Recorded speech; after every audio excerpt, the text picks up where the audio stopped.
Thank you guys for tuning in. Welcome to my UFC 307 main card breakdown and predictions. I'm not going to be talking about Pennington versus Pena. Go watch Guru Summon if you want to hear that shit. Well, even he doesn't want to fucking talk about it. But we're going to be swapping it with Wonderboy versus Buckley. We're going to be starting with that fight, and then we're going to be ending this video with Pereira versus Rountree. Alright, so just getting straight into Wonderboy versus Buckley, right?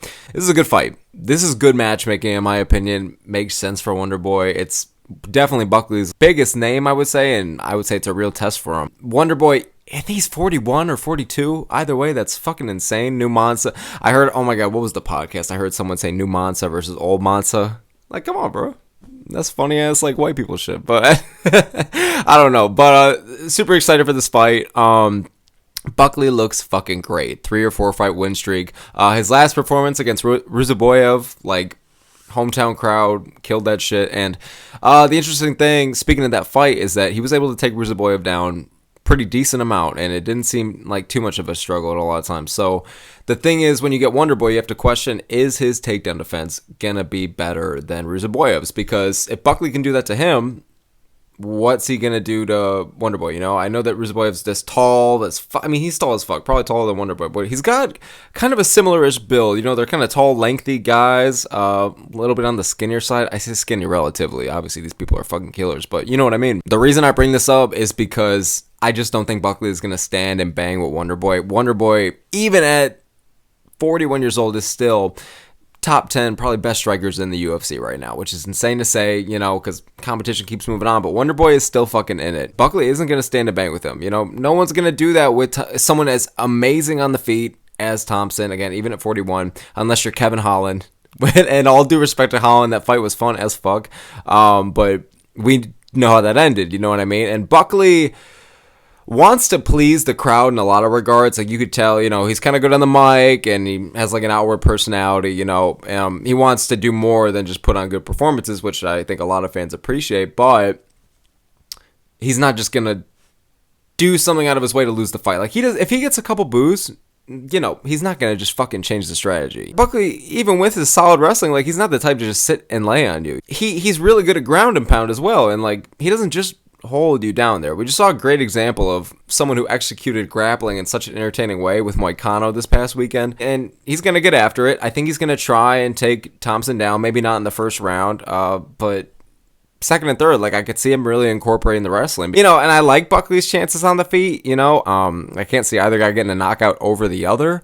And I definitely don't see a sub in this fight. You know, Buckley wants to get after it, put on a bit of a show, but his best chance is incorporating the takedowns into this. My prediction for this fight is going to be Buckley by decision. I could see a lot of ground and pound here. I could see a lot of kind of back and forth. I think Thompson's best ways to winning, you know, keep the distance, pick and choose your shots, and try and avoid this fight to get on the ground as much as you can. And Wonderboy doesn't have bad takedown defense, so I think he's going to be able to stuff a few. I just don't think all of them. I can definitely see Wonderboy retiring after this one. I just think it kind of makes sense, and I think it's time, man. You know, I think he's been fighting a lot of young and up and coming guys. You know what I mean? I mean, 2016 or 2017, you know, he was fighting for the title, and then just years and years after that. I mean, Wonderboy doesn't take easy fights, you know what I mean? Usually dangerous guys, usually younger guys, you know, and he doesn't stray away, and I really respect that. I respect Wonderboy. I'm going with Buckley by decision. Moving on, we have the main card opener. We're going with Roman Dolidze versus Kevin Holland. I'm going to go with Dolidze on this one. I think the odds are getting a lot closer. I think Holland opened up. It's like an almost minus 200, not quite. And now the odds, last time I checked, Holland's like a minus 150 or 160. So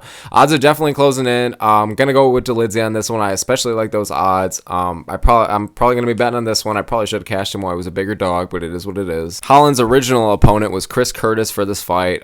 Pulled out. Holland is one of those rare fighters that can really fight in between two weight classes, like, pretty normally. Like, I feel like, you know, you have guys like Holloway, and you have a bunch of fighters that can, like, eventually, like, go and step up and then win or lose, and then they kind of go back down to the original weight class. But Holland, it just depends on the fucking fight. It just depends. Like, this guy fights so much. Like, I think this is going to be his 18th fight since 2020, which is fucking absurd, dude. It's fucking absurd. So all due respect, he's active as fuck, and he's getting after it again. Dolidze also just fought June 29th versus the Anthony Smith fight. That's his latest win. But yeah, Holland switches between the weight classes pretty well, but I like him a lot better at welterweight than middleweight. I just think the gap between 70 and 85, like these guys at 85 are fucking big. Not to say that 70 isn't. I mean, that was Usman's weight class. You know what I mean? That guy's fucking insane. I like his odds for beating people just better at welterweight. I think the weight class fits him more. So why I'm going with Dolidze, right? I think Dolidze is going to try and keep this fight on the feet for maybe the first round, but I think he's going to start incorporating the ground game, start incorporating the takedowns, try and getting in the clinch. Probably second or third round. I don't see this fight going to a finish. I think Dolidze takes it by a decision. I think it's going to be pretty competitive out the gate, and then, like I said, I think Dolidze is going to start incorporating the ground game, and Holland can definitely hold his own on the ground. Don't get me fucking wrong. He's got solid ground game himself, but it's like, I just don't think he's going to, like, overpower or out-grapple somebody like Dolidze, especially, I feel like, with the size difference, you know what I mean? Dolidze, I feel like is just the bigger man here, you know? Holland's not going to be fucking shooting for takedowns. You already know that. Such a dynamic, fun striker, and I'm really like, I think this is a great fight. I didn't really care too much at first, but as the weeks have been going on, I'm kind of getting a lot more hype for it. Also with Dolidze, right? His striking has been improving. I don't know if I already said that, but he can really hold his own now. You know what I mean? I know he's gotten a lot of knockouts in the past. Well, I wouldn't say a lot, but he's definitely shown that he has the power, but kind of going to a lot of decisions lately. You know what I mean? And again, he's the main card opener here, so maybe he's going to try and go out there and put his lights out. But either way, with or without going for one-shot KOs here, striking has been improving. I think he's going to fight smart. He's just got to try and pace himself, too. This fight's 3 rounds, which is good for both guys. Not that they can't go 5, but if Dolidze paces himself, does well on the feet, tries to put on the volume, outstrike Holland or as best as he can, and then really incorporate the takedown, probably going in like the second or third round. I mean, even the whole fucking fight. I think that's how it's going to go, and I think he takes it. Holland, the thing with Holland is that you just never fucking know which Holland you're going to get.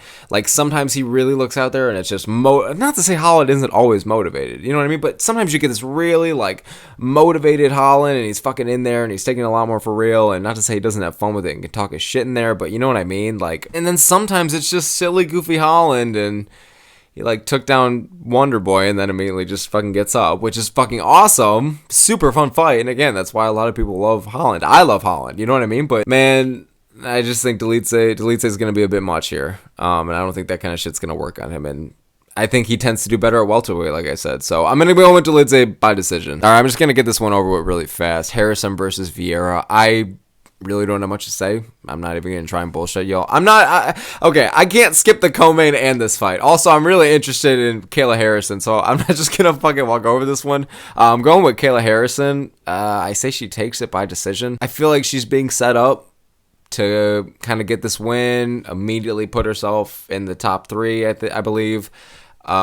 This division has just been absolutely falling apart. Like, the fact that Pennington is champ right now and Juliana Pena is getting the title, whatever. So Harrison is going to be such a breath of fresh air. She brings personality. She's got the look. Like, this chick is fucking scary, dude. She's fucking scary.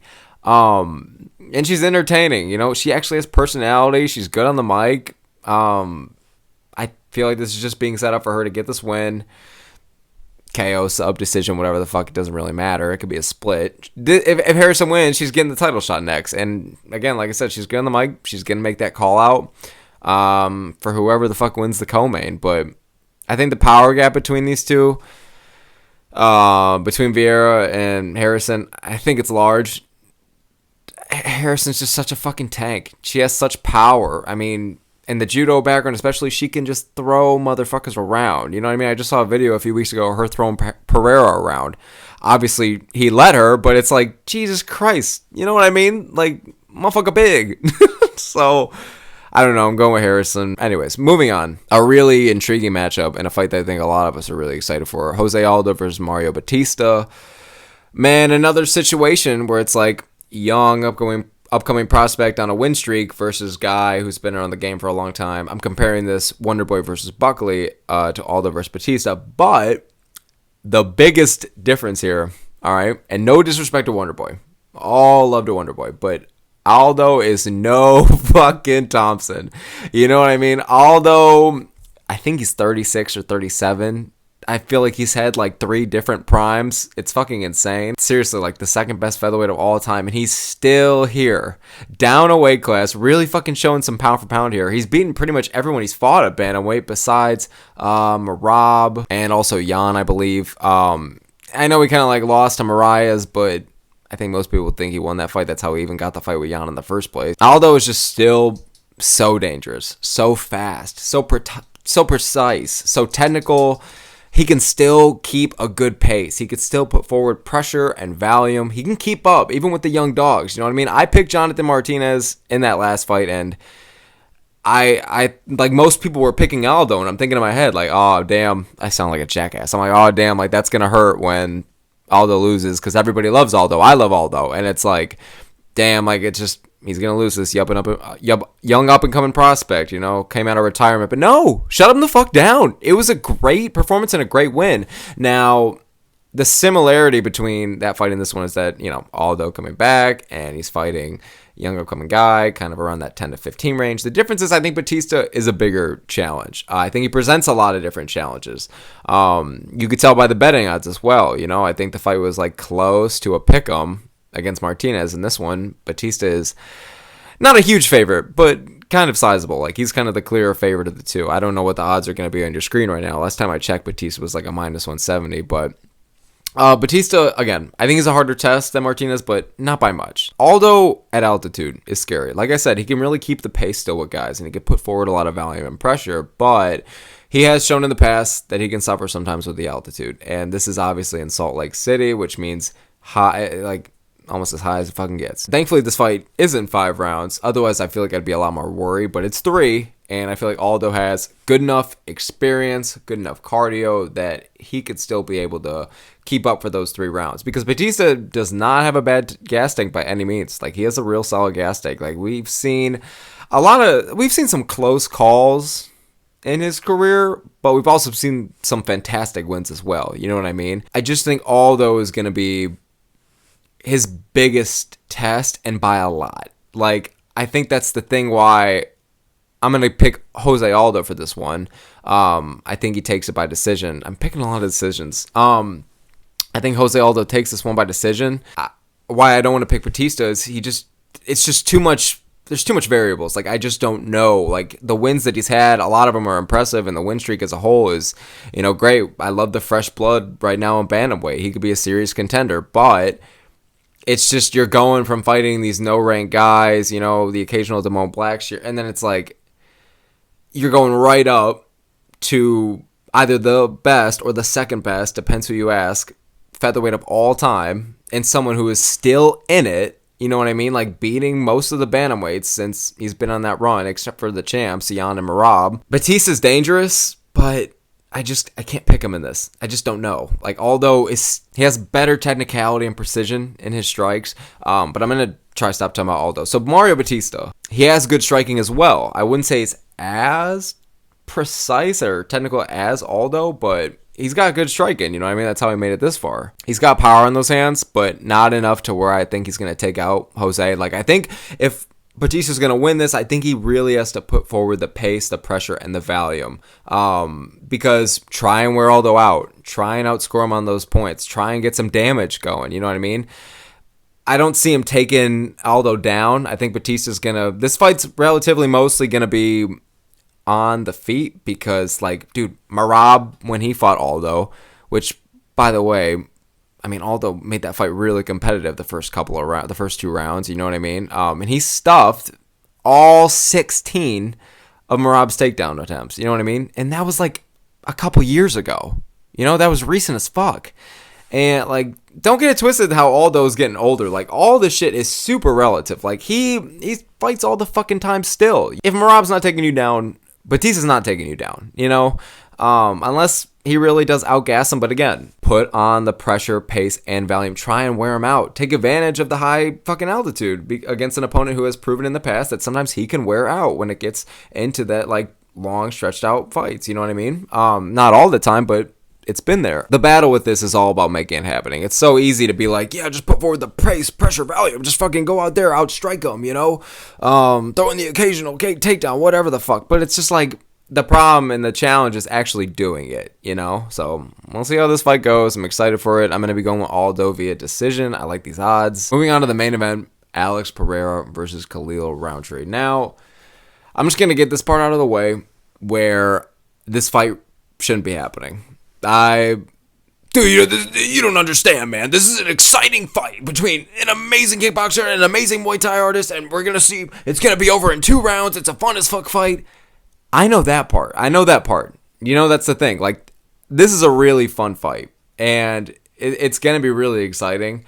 It's not going to make it past 2 rounds. You know what I mean? Like, it's going to be super fun. And I am excited for it. I really am. But this fight should not be happening. Like, Ankalaev is right there. And I was one of the guys that, and the thing about Ankalaev is that his best win is Johnny Walker. Dude, Rountree's best win is Anthony Smith or Chris fucking Daukaus. You know what I mean? Ankalaev is on like a 8-9 fight win streak. And he had a draw to win the damn belt against Blachowicz, which a lot of people thought he won that fight. Whatever. And again, I don't even fucking like Ankalaev. I don't even fucking like him. But like he's next, you know what I mean? And I was one of the guys that doesn't want Pereira to go up to heavyweight. It just isn't as interesting to me as I feel like a lot of people. But even I would have wanted Pereira at heavyweight, Pereira versus Aspinall or some shit, over this. Like, and again, this is an exciting fight, but whatever. I'm going to move on. It just, some of the title shots this year are fucking insane. And again, I know Ankalaev, there's like the rumors of like, oh, like he only wanted to fight in Abu Dhabi, and that could easily be true. So don't get me wrong, but whatever. I'm excited for this fight, even if it doesn't make any fucking sense. I got a bad feeling, though. I'm going with Alex Pereira via knockout. I'd say the second round. I got a bad feeling, though, okay? We saw in August 2022, Edwards, huge upset against Kamaru Usman. And then we saw last year, September 2023, Strickland, huge upset over fucking Israel Adesanya. October 24, seems we're just fucking moving down. Is this just going to be that huge fucking fall upset? It seems like it's just going to be yearly at this point. Because if Rountree beat... I just got this bad fucking feeling, dude. I think a lot of us have this bad feeling. I think that's honestly half the reason why the people that are picking Khalil are picking Khalil. Because at the end of the day, Pereira just has... I feel like most of just the advantages here. When you look at these two fighters side by side and you really look at the fight, I mean... Pereira, in most regards, has the advantages. He has the reach advantage, the height advantage. He has really sound defense. He has the kicks. He has, not to say Rountree doesn't have clean as fuck kicks, dangerous kicks, but Pereira has the advantage there as well. He also has the momentum on his side. I mean, Jesus Christ, this is his 3rd title defense this year. It's fucking April, June, October, dude. It's fucking insane. He is the superstar. He's the superstar of this company right now, and I just can't see Rountree winning. I just can't. Not to say that Rountree is just going to be walked on. Not to say he's like an easy fight, you know. Rountree has a really crazy style, but he's honestly really surprisingly clean with a lot of his movements and his strikes. He has a great Muay Thai background. I love his story and his road to the title. He had a good win against Anthony Smith, a good finish. I mean, it was kind of competitive before the finish. Could he out-grapple Pereira? Probably, but like, we don't know. I don't even think Rountree's thrown a fucking takedown in his career, you know? Like, I think that's a genuine fact, and it's just like, it's definitely not happening in this fight. I think Pereira has a higher chance of throwing a takedown than Rountree. I really do. I mean, like, this is just going to be a stand and bang fight. I mean, saying more, I guess, good things about Rountree, like, he definitely has a chance, you know? Like, I understand that most people are going to pick Pereira, and with really good reason. I'm fucking picking Pereira, but, like... And would everybody be fucking shocked? Would everybody be shocked if Rountree won? Yeah. Would it hurt a lot of people? Yeah. But you know what, dude? Since it's going to be a stand and bang battle, and since, again, Rountree himself has good striking, and because he has power behind those hands, he could always get that finish. 100%. He can get Alex out round 1, 2, 3, whatever the fuck. Like, it doesn't matter. It's just the huge problem is getting to that point. You know what I mean? Even if you catch Pereira, and Pereira has been shown to, you know, he can get caught, you know? He hasn't just really been rocked by anybody except Yuri, who Yuri got him a couple times. But other than that, I mean, that was pretty much it. We saw Adesanya fucking knock him out clean, and we also saw him get a really big rock in him in a really similar way in their first fight, or first MMA fight. But I think the Adesanya one, it was a fantastic win, probably his best win in his career, but I think a lot of it was due to Pereira's chin. I just think he has a fucking chinnier chin down there at middleweight. That's why I don't like his odds against DDP at middleweight. I think at light heavyweight, he beats pretty much everybody in the world right now. I think he beats everyone in the world right now. I don't even know why I'm saying that, Ankalaev included. I think Pereira would beat him as well. But that's a separate conversation. Pereira is just like so fucking dangerous. The kickboxing is so elite. He has so much experience. He has so much momentum. He's so much more active. And the thing is, like, Alex has better performances over better opponents. Like, Alex is getting crazier finishes and in better quality than Rountree, who is fighting a lot lesser of competition, like Dustin Jacoby, Chris Dawkins. Like, no! Like, I'm not trying to take anything away from those guys. Rountree's dangerous as fuck, and the 5 or 6 fight win streak is super impressive, but it's just like, Alex Pereira is the guy right now. You know what I mean? And to pick against him, I just can't. I feel like it has to be like a luck of the draw thing to go at Rountree. Another thing as well, Pereira, like I said, he has the height and reach advantage, but he just generally does better against short, stockier opponents, which Rountree built like fucking Tyson in his prime, like, but he is a shorter, stockier guy, especially when you compare it to the behemoth that is Pereira. I just can't see Rountree taking him out. I think Yuri has more power. I think that's how he got that done. And Adesanya, I think the cut to middleweight sucked for him. I hope Pereira does not go back to middleweight. I'm going with Pereira, second round KO. This is his 5th fight since the last time John Jones has fought, by the way. I thought that was real fucking funny. He's just been shown to handle the fame, handle the pressure. I think he takes this. That's all I got, guys. Thank you so very much for watching. I'm really excited for this card. Obviously, we've seen better, and having the 2 women's fights on there kind of hurts. But it is what it is. 6 or 7 out of 10. I'm excited for it. But thank you guys for watching. Let me know your predictions in the comments below, or let me know on Insta. And yeah, peace out, guys.